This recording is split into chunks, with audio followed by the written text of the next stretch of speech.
Id-deputat Awċi Alex Borg sar il-ħames kap nazzjonalista fi 12-il sena. Dan wara li fl-elezzjoni tas-Sibt fost it-tesserati nazzjonalisti u għeleb li Adrian Delija li kienet jerġa' jittama li jieħu fideh it-tmun tal-partit. Fil-fatt din kienet ukoll it-tieni darba li Adrian Delija tilef f'elezzjoni għal kap tal-PN minn 3 elezzjonijiet simili li kontesta f'perjodu ta' 8 snin mill-2017 lil hawn. 5 snin ilu kien spiċċa jitlef kontra Bernard Grech u bekk tilef postu fl-ola kariga li kien daħal fija fl-2017. Dan hekk kif dakinhar kienet saret konġura sieħa kontrih mill-establishment nazzjonalista. Skont ċifri uffiċjali mill-Partit Nazzjonalista, 20,795 kienu eligibbli li jivvutaw.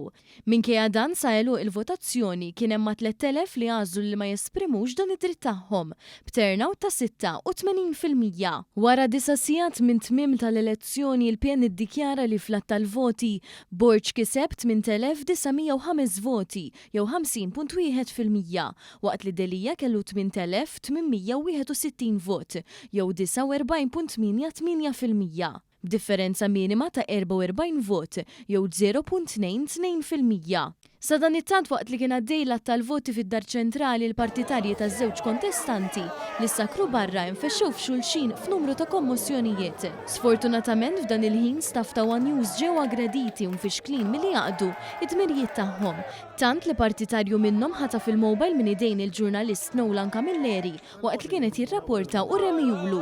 Dan bil-konsegwenza li l-mowbajl ġralu wkoll il-ħsara. Dwar dawn l-inċidenti antidemokratiċi One News se jkun qed iressaq ilment lill-Istitut tal-Ġurnalisti Maltin, l-IGM. Ma kif dan mis-sibx